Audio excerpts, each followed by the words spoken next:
All right, Natalia, it's so great to see you. It's so good to see you, David. I wish we could be. I wish I could be in London to see you and to see your shows. I thought I thought what we would do is talk a little bit. Maybe we could start. I mean, I want us to get into what you see happening on the ground from all your colleagues and friends and your troop in the country, and I want us to talk about what you think the international community should be doing to support the opposition, to support the people in Belarus. But maybe I thought we could just start with a few minutes, really just a few minutes, if you could talk a little bit about your own path, and in particular, Belarus Free Theater. I mean, I've been really lucky to know you and also to see some of the productions of the theater. I wonder if you could just say a few words about the environment in which you created Belarus Free Theater and how it became such a tool, not just of art, but also of activism, which I know is really important to you. Yes, I think it's an interesting mixture in terms of Belarus Free Theater, as you know, and not us said so, but independent experts who said that Belarus Free Theater has unmatched model of existence when the company works through the whole society. So from one side, we create shows. From another, we educate young generation, and together, professional artists and our students engaging communities in order for us to campaign on very specific issues, very specific taboo subjects of society. So that's, if it's very briefly, the model of the company. When we started, we came from different backgrounds, absolutely. Because my husband, he was #1 journalist in the country. He was editor-in-chief of main independent newspapers, and all of them got closed down. Also, he was owner of the only contemporary art gallery in Minsk. It was also closed down.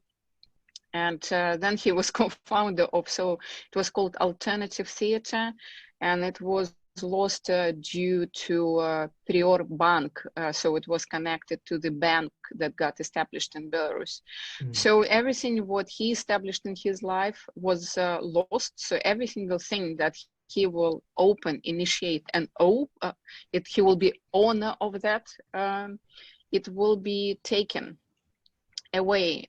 In my situation, I think like when I'm asked like how I got to the point of Belarus Free Theater, but also that major international work, I always recall my grandmother, and I remember when she saw Nikolai, my husband, when he got out of jail, and she told me that, you know, like I never thought that what is happening with you and your family will happen to you, because I thought it was over with your grandfather, because my grandfather, he was in German concentration camp, and when Soviets freed those people, some of them been sent to Stalin concentration camp.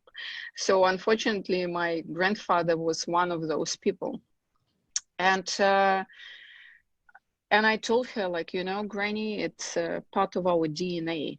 That's your problem. It's not my problem. I wish that I will not have this life that I have, but it's in that blood that make us to resist all systems. And unfortunately, we're born, and as I remember your family as well, coming from hopefully Belarus and maybe Ukraine. So we come from the same part of the world that was always struggling with dictators and with bloody dictators in different forms of it. So then it brought me to my work for American government for many years, and moving nuclear weapons out of Belarus, and working with all democratic civil society organizations. And then it happened that way that Belarus Free Theatre started its existence because it was clear that nothing else is allowed. Like I was called like American spy. Like many articles been published about me that I was organizing the major plot, and it was in Soviet Belarus. And my father gave me a call when I was at my desk, and he said, "Do you know that they published a special edition, and you are organizer of one of the major plots and overtake of power?" That came as a surprise. But did I fight with dictator? Yes, I did. Yeah. I don't say I didn't do it. Yeah. And proudly supported all democratic forces in Belarus for years. And then Belarus Free Theatre came as that idea that with art that allows people to dream, it's possible to change society, because you will make people think. And when people think independently, then it will be possible to take down the dictator. And it's exactly what we see now in streets of Belarus. Right. So maybe let's bring it up to date a little bit. So you've been, I mean, the theater had been operating in Minsk and around the country, I think also, right? And internationally for the last several years. And then, and had it been operating, I imagine it had over the last couple of years in Minsk in the lead up to the most recent elections? Yes, it's absolutely unique. It was a unique experience for us in terms of, first of all, lockdown. Secondly, what's happened right before the elections and what's happened after elections. So when coronavirus was announced, it was a complete shock for the whole performing arts industry in the world, as well for any human in any part of the world.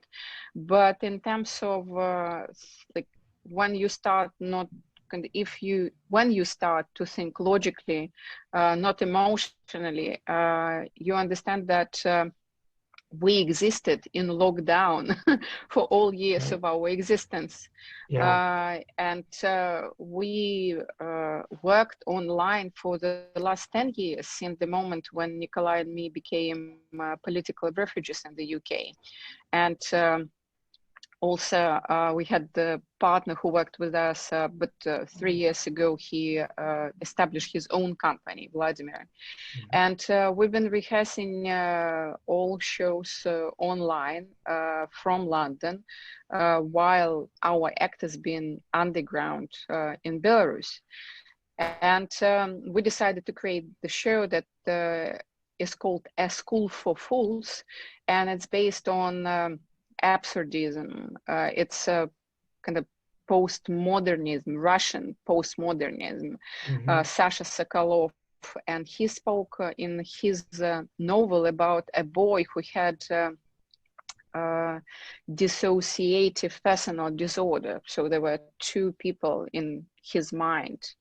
And it was he spoke about that brutality of the Soviet Union educational system against children with mental health issues.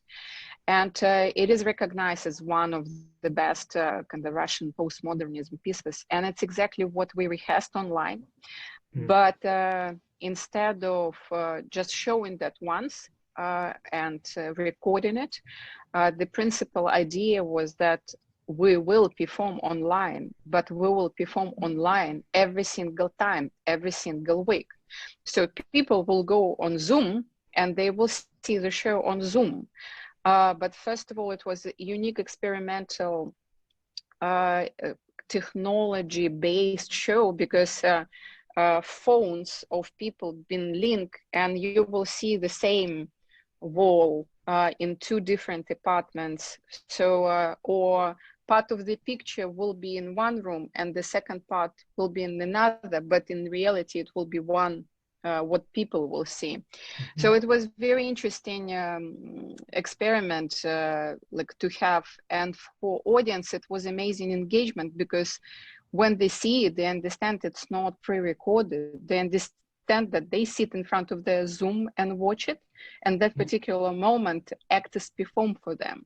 And it was such a relevance in terms of that post-Soviet, post-modernism, Russian absurdism, in terms of what was happening with America and Trump that particular moment, what was happening with China and India, what was happening with the UK, and what was actually happening with the whole democracy. So you suddenly, through the prism of coronavirus, saw how the world is fragile, and how difficult it is to keep it safe. And then when arrests started to happen in Belarus, and they started to happen like by the end of May, June, and our audience, they got in touch with us and they said, could you please start to perform Dogs of Europe?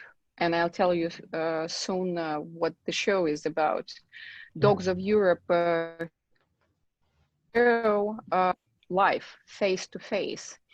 And that particular show is written by a brilliant Belarusian writer, Algert Bakharevich, and it's written in Belarusian language. And also it is written in Balbuta. Balbuta is made up language by writer. And it was exactly created in order to speak exactly your thoughts, because otherwise surveillance is so horrific that you can't hide. So you need to come up with your own language in order for people who think same way about freedom and independence. Nobody will manage to repress them, because they will not understand what they are talking about. Yeah. And the story is pretty scary, and I hope Belarusians now will change that idea of dystopia that Alger wrote in his book, because the story starts in 2019 with school children. They write their thoughts and ideas for the future generation, and they put it in a time capsule. And then we find ourselves in 2049, and the main character, who was one of those who wrote that wish and put in time capsule, he is coming back into territory of Belarus, what is no longer territory of Belarus, but it is New Reich got established, and New Reich got established by Russia. So they annexed all former Soviet Union republics, but they went far beyond those territories. And Europe became completely kind of gray territory with no will, not reading books. And the main character is coming from Germany back to that former Belarusian territory that is already part of New Reich. And he is looking for that time capsule, and he found that time capsule. And when he read it, he understands that what living generation put into that time capsule brought to establishment of the New Reich, that completely destroyed many independent nations that wanted to live under democracy. And he understands that it was that indifference, inaction that brought all of us into that place. That's why our audience got in touch with us, and they said, oh, whether you are scared of coronavirus or not, but you must start to perform face to face, because at that particular moment, when we started to perform, it was the very beginning of July, the first days of July, when we completely resumed our shows. And we started with social distancing scheme in terms of 2 meters. Then demands started to grow and grow because our audience said, like, listen, we get arrested nonstop every single day. There were already around 1,000 people in jails, detained. So we need your images. Like we need to remember while we are in jail, those major inspirational concepts of how we need to fight that. And we need how you punch us into our stomach with creativity in art in order to resist how we are punched in stomachs by riot police. And of course, when you hear that, then you understand that that's why I know I'm doing that. Because as you know, for many years, I questioned myself all the time, like why I'm doing that. Like I live in the apartments of friends, I don't have place where to live, even though those apartments will be absolutely wonderful and beautiful, and there will be that great generosity of friends, but it's every single time you think like why? I'm trying to change the world with the idea of art. I'm trying to change the world when I'm trying to make people think. And it's clearly not a popular commodity to sell to the West. And because capitalism doesn't work based on those principles. And unfortunately, that's why I'm not able to generate profit while I'm trying to take dictators down and bring democracy. But those phrases, it gave us, like all of us, the whole company, completely new, it got back to us that we must to exist. And amazing thing happened at the beginning of August. Before elections, our team went on wooden raft by rivers around Belarus, because the whole Belarus is connected by rivers and lakes, and very often called as little Switzerland. I don't know whether Switzerland knows about it, but like Belarusians think that we are economy is not that good, completely dead. And today Putin gave a credit of 1.5 billion to Lukashenko for our meeting with him. So that's it's just the whole point that was happening with me today in my head. But they got on those wooden rafts with a show that is called Za. I pronounced it terribly wrong, like, you know, like TSAR. And that show is based on folk tale, like old folk tale. And it talks about very simple idea, like very basic thing. Like it's about absolutely horrific Tsar and good people who stood up against him.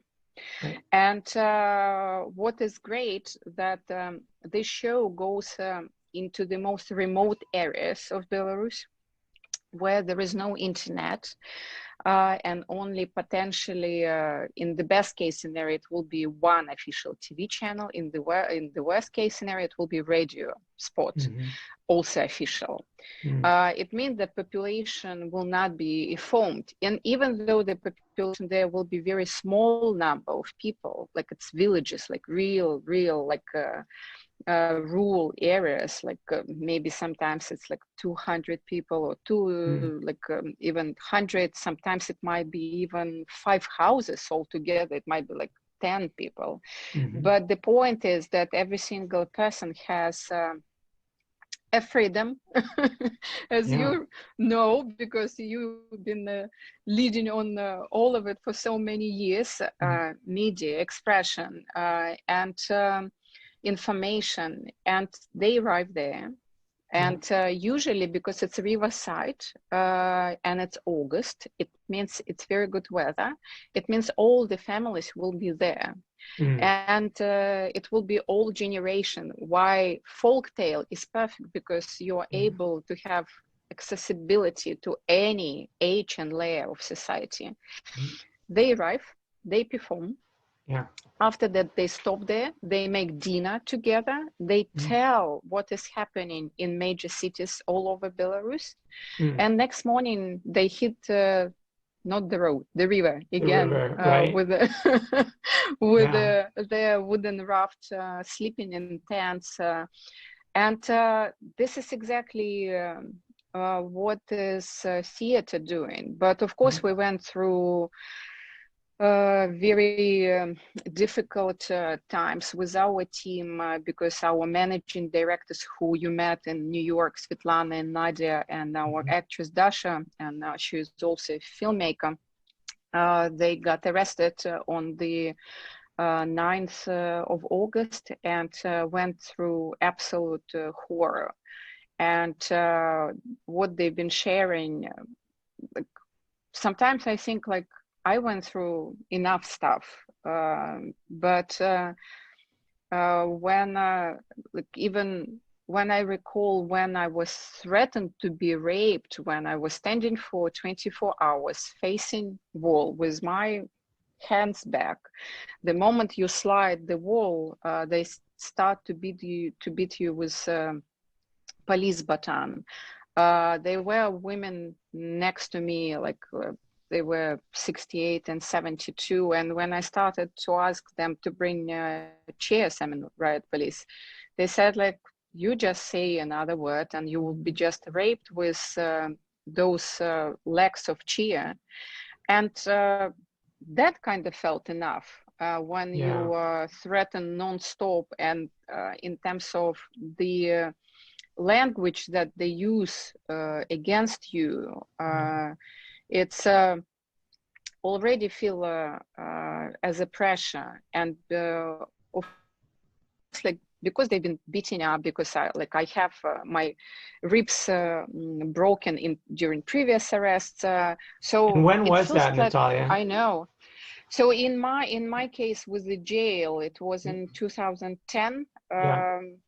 When it was the 19th of December 2010, when there were another elections, another fraudulent elections, with all presidential candidates arrested. And at that particular time, there were 7 presidential candidates who ended up in jails.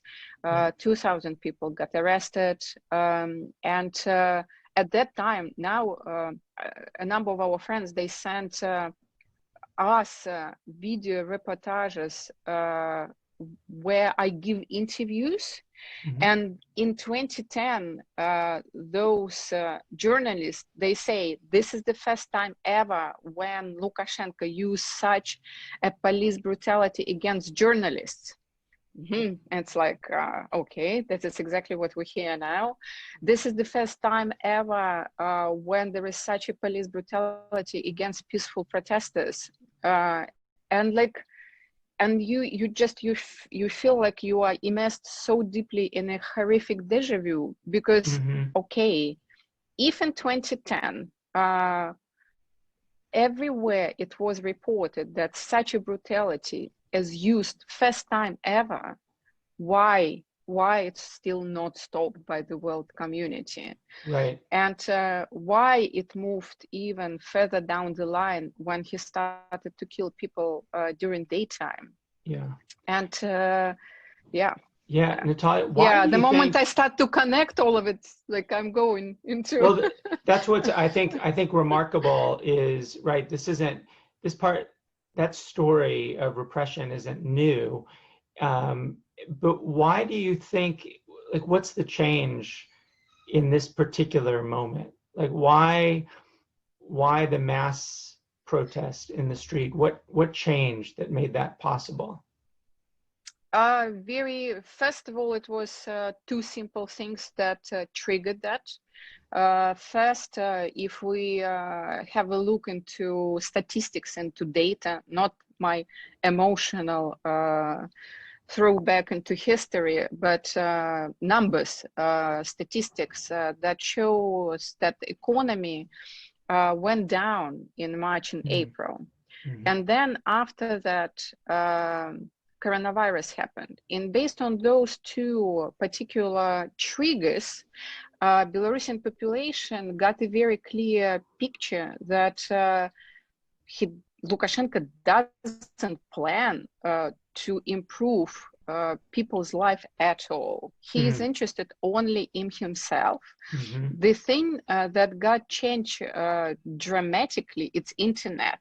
Like 16 years ago, in 2010, or if we go back into the history, there was no such internet. There was internet, but there were no social media.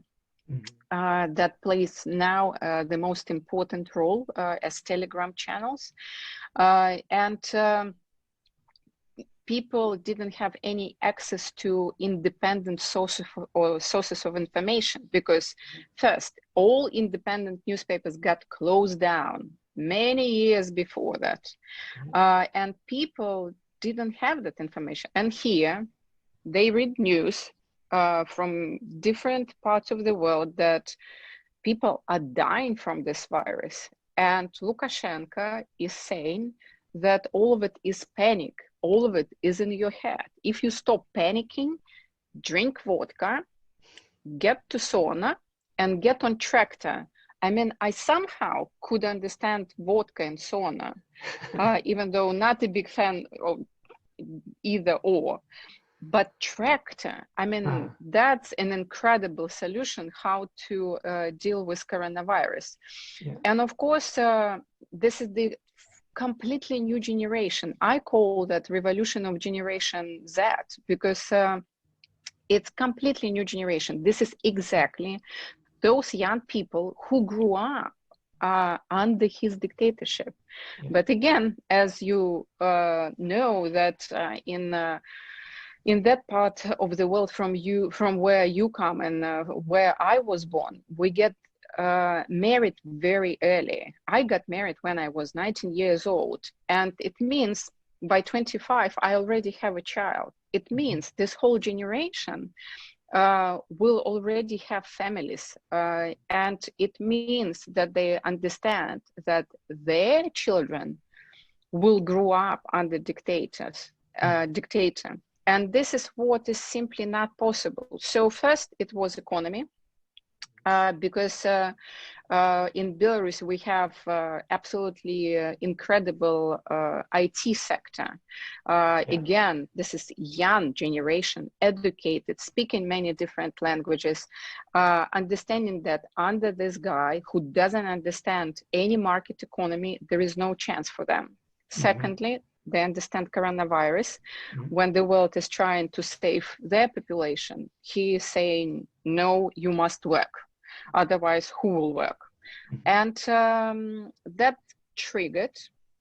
And then the third and the fourth. The third happened when, like in Belarus, we have the system when you need, in order to get registered as a candidate, to become a candidate, presidential candidate, you need to collect a specific number of signatures. And one of candidates to become presidential candidate collected about 500,000, Viktor Babarika. And then another person was Tikhanovsky, who was a video blogger, and it was Tsepkala. So many of them collected much more signatures that is required by law. And the problem was that election committee didn't recognize those signatures, majority of them. So like, let's say from 500,000 signatures who sign up for Babarika, staying under umbrellas when it was a heavy rain, like kilometers of queues, kilometers, keeping in mind that it was coronavirus time. And they understood that their voices completely is not recognized, like it's completely ignored. And the fourth The last one happened on the 9th of August slash the 13th of August, when majority of Belarusian population, first time ever in their life, saw such a brutality and violence that included tortures, rape, and murders that they never saw before. They never saw before what we experience in our lives. But this new generation never experienced that. And it means they never experienced, and it means their parents never experienced how to feel like so painfully that their children been killed, their husbands been killed. Like on the 16th of September, it will be an anniversary of kidnappings and murders of our friends, Natalia and Viktor Gonchar, who been kidnapped on the 16th of September of 1999. Still, no bodies found. Those who did now have been managing the whole protest. Like when you see Pavlyuchenko face, and this is the guy who was managing their squad, he's now managing those people. And it means like all of it is still in place, but what is changed completely, now it's became for majority. Now it's became existential crisis of the whole nation. Now it's about life and death for majority of population, not for people who've been against dictatorship from the very beginning. But now it's the whole country. Right. So the circle of people who are really at risk and being harmed by this has expanded exponentially, even though kind of the heart of the repression hasn't changed all that much. I mean, that's been the constant. So as you look at what's happening in the country now, and it's, I mean, frankly, remarkable, right? And I imagine it's remarkable even for you to see it, that you see the continuing crowds of tens of thousands of hundreds of thousands of people out on the street, and not just in Minsk. Where do you see it heading over the next short term? I mean, the repression isn't stopping. So what do you see happening in the country? It really depends also on solidarity, outside solidarity, that is so vitally needed for Belarus, because clearly there is not a single chance that people of Belarus will stop. We spoke with our friend Nikolai just shared with me yesterday. He said, our friend got released out of jail, and he was asked, so okay, and very soon it will be autumn, and it will be cold, and when there is autumn in Belarus, it's cold, and winter is very cold. It's like -30 Celsius in December. If I compare that to December of 2010, when we had like snow everywhere, and we had we've been completely equipped into warm clothes with thermal clothes on us. And that guy who just released out of jail, he said, okay, that's Belarus. We have enough of warm clothes. So what? So it's that attitude. It's like, we said we're not going away while he's in power. So that's absolutely incredible and beautiful, of course. And it's very interesting even to think when I'm brought kind of to tears.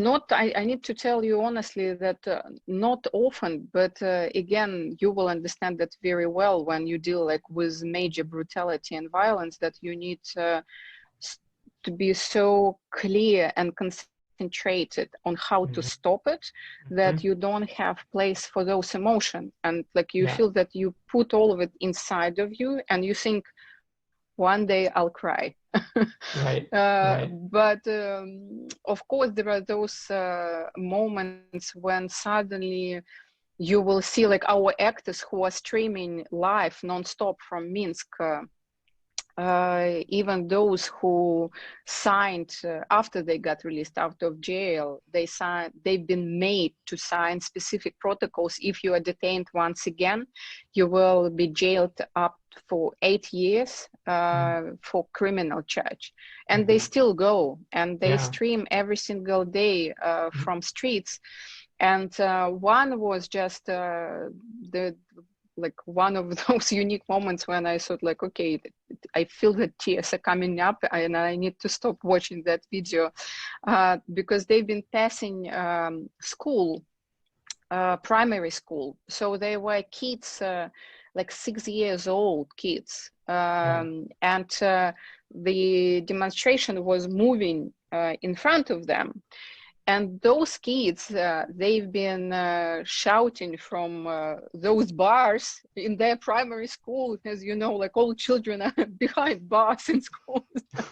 But that felt very metaphorical. And they've been saying, "Long live Belarus" in Belarusian language, "Живе Беларусь." And that moment, like, it's exactly that moment that you think, like, I never thought kind of even in my lifetime, because like with the medical development, all dictators are able to stay alive for so many years, and we don't have that medical support. We only fight with dictators. And like I always kind of knew that I will die much in advance of him, while he will continue to stay in power. And this moment when you see those kids, I'm recalling the moment when my daughter, she was, I think she was 5. And we went to a bookstore and it was right in front of KGB. And I was dressed in like a leather jacket and instead of scarf, it was American flag. And I had my tiny toddler with me, but that tiny toddler already knew that her godmother husband was kidnapped and murdered. Even you will know, like with children, you could try to hide it and protect them, but they're like sponges that are absorbing like from air. Like, and she suddenly see on a wall next to a very famous writer from the past, like 100 years ago. She sees the portrait of Lukashenko and she says, like, why there is a portrait of a man who killed Irina's husband? Of course, she said that like much simply, like child language. And suddenly there is complete silence within bookstore, and I think, oh, leather jacket with American flag as my scarf. Like I will be torn apart like within seconds. And that silence was broken by a woman who was like elderly woman. And she said, "Thanks God, at least a child tells the truth in this country." And then suddenly the silence was completely broken and life got back. So they pretended that I wasn't there. And I was like, like, thanks God. But that's an amazing, I mean, it's an amazing story. I mean, it's really amazing. And it kind of underscores the kind of hope that you still have, even though the forces, like you mentioned, you know, there's this recent deal that Putin is giving a lifeline to Lukashenko, and the repression is continuing and the penalties are continuing, and yet you have this hope. And there's something about the moment, you know, with men and especially women who are oftentimes in the leadership here pushing this forward. And so I'm curious, as you look at this particular moment, what is it that the protesters, people in opposition, what is it that people need from those of us outside, whether it's from governments, whether it's from parliaments, regional parliaments like the European Parliament, the Human Rights Council? What do you think the international community, as it were, needs to do in order to support the, you know, those who are advocating for democratic change? I think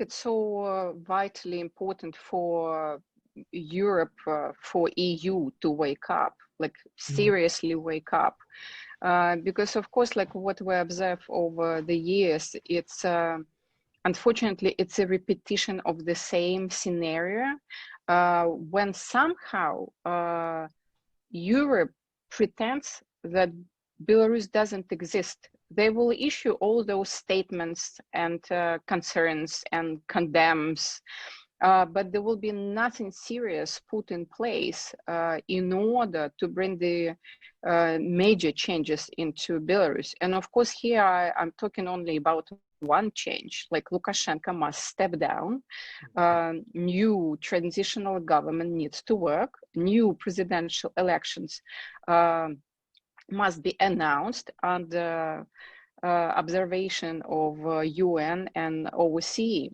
That's very simple scenario that we put in place overnight from the 9th of 10th to 10th of August.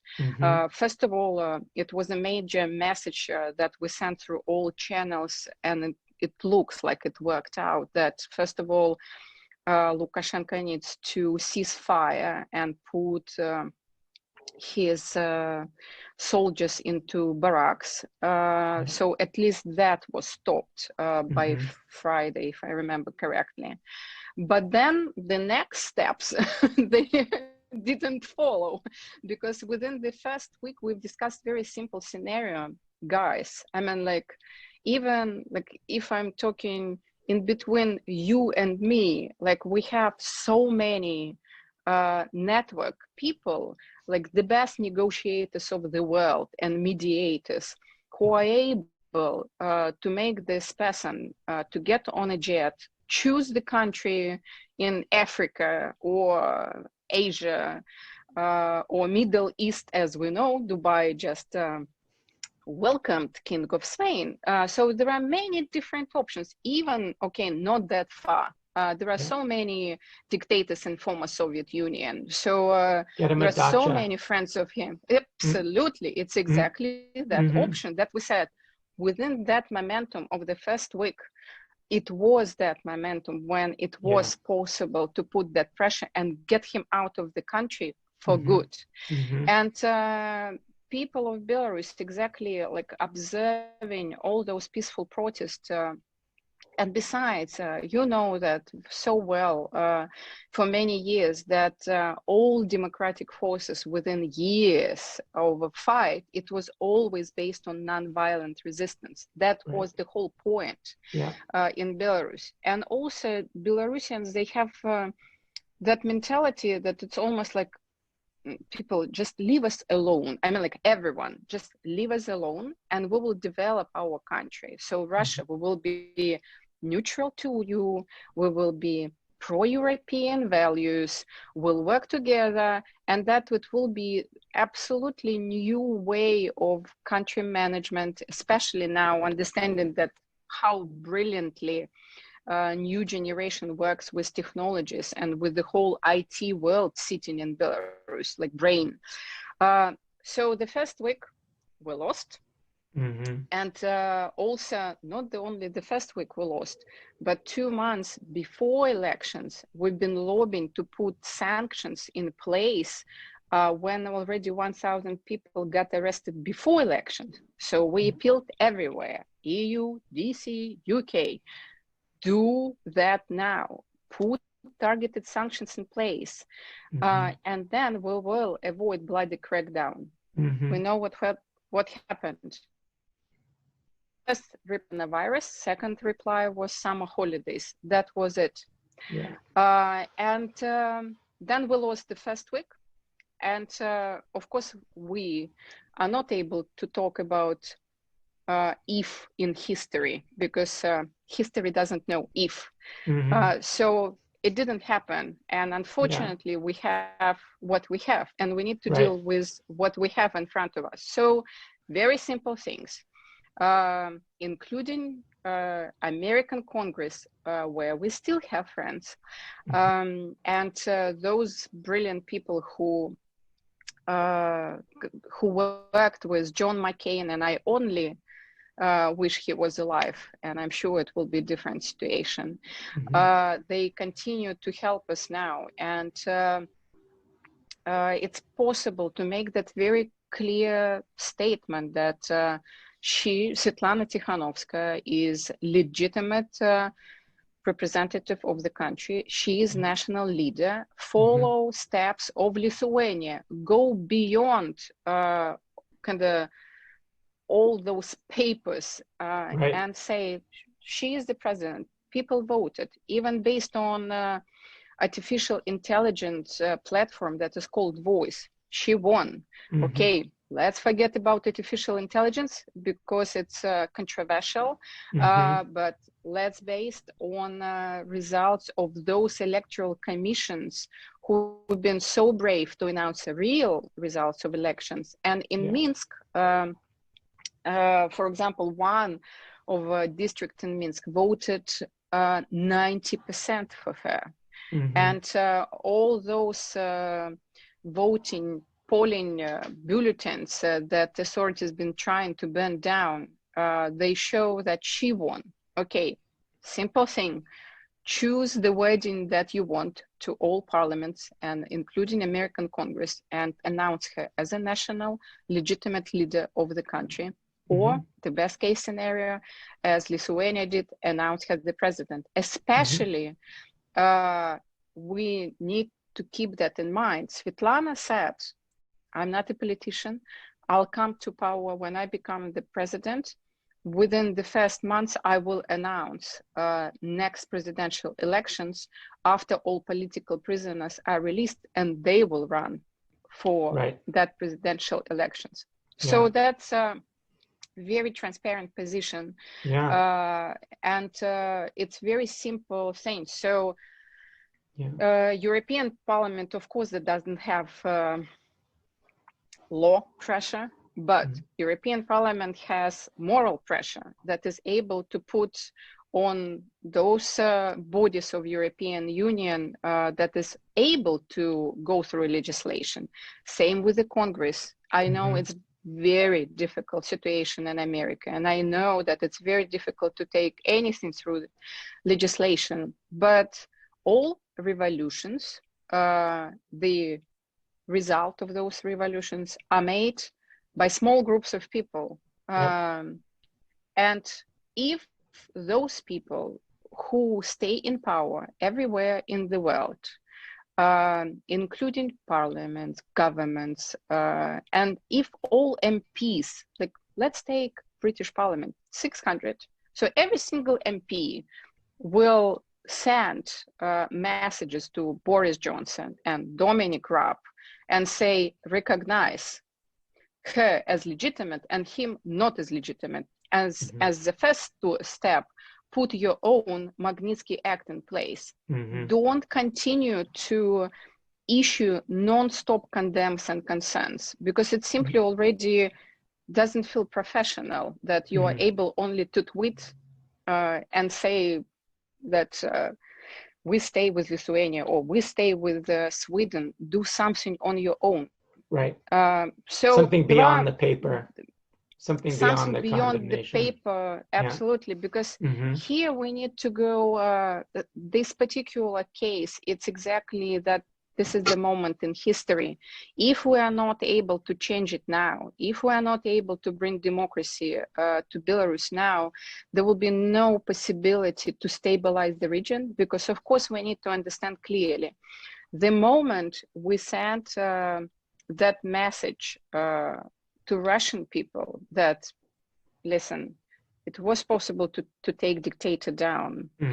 We did it peacefully. He went against us. We didn't. Even when he killed us, raped and tortured, we continue to insist that it's possible to do that peacefully.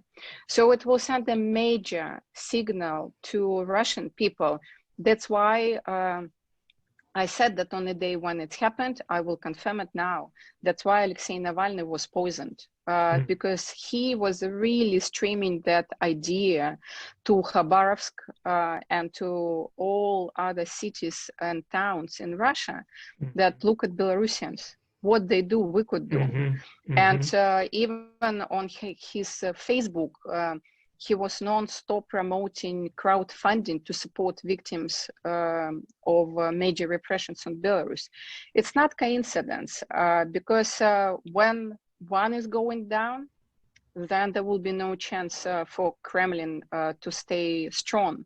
So here we need to think the West, first time ever in their lives, need to think globally, not locally.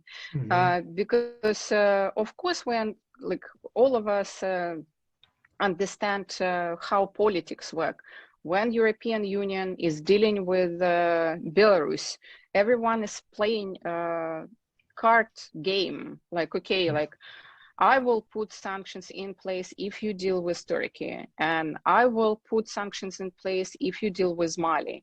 So that's very clear what is happening, but people recognize, just for a moment, think logically without business profits and understand one particular thing. You change Belarusian society from dictatorial to democratic, you will have safe market of 10 million people where you start to do business absolutely wonderfully. So if you don't care about human rights, think about business profits. Right. But for a second, put that business profit aside and think about how to resolve it. So simple things, just to summarize, to announce Svetlana Tikhanovskaya as a legitimate national leader, best case scenario, president as Lithuania did, organize peaceful transition of power, organize elections under observation of OSCE and UN missions in place. But before that, as we're talking now with you about ideal world, and probably it will not happen, but hopefully the first point will happen. It's necessary to put sanctions in place that are already so late. So I consider those sanctions only as a symbolic act. It's like we decide, we will tick the box. We put sanctions in place because it's already so late. Then think about Belarus and Russia strategically as well, because if Germany will block Nord Stream with Russia, then it has a huge impact on the Russian economy. Then if it was done by Germany last week after Navalny and Nord Stream was blocked, today Putin will not give 1.5 million or not billion credit, because he will not have that option, because his economy will be going down. Then also Sberbank, again, like we're talking about Sberbank, and we need to understand that when Bank of America working with Sberbank, and Sberbank is the major source of money in Belarus, and Gutseriev, who is the head of Sberbank, is the closest friend of Lukashenko. So like it's necessary to expand like political vision, and don't think very narrow minded. Put in place, of course, like in terms of sanctions, it has to be like hugely expanded, and those people who deliver all those repressions, they need to be put on the list. All members of electoral committees who falsified, all teachers who are part of electoral committees. So they must be expanded, and they must be expanded without thinking, oh, if we put Lukashenko on the list and his sons on the list, then it means we will close the door. But we need to keep the door open. What kind of door you need to keep open? I mean, we're well seriously, past that, right? It's exactly that, that thing that it's only about him stepping down, her being legitimate president, national leader, and organize new elections. That's it. But of course, we could easily say that list of let's do this sanctions, let's do that sanctions. All of it is presented, all of it is sent everywhere. And like now I'm really looking forward to read the text of European Parliament resolution tomorrow, in order to understand whether they got something in place, or we still play the game of realpolitik, and thinking that Belarus is on Mars. So it's not here. Like all the years, we feel that it's simply not on this globe. And if for years I have the text, I'm glad that we will cut all of it, because it will be, otherwise it will be such a long conversation. But it was the text that I wrote for one of our shows, and it was called "Belarus is not sexy."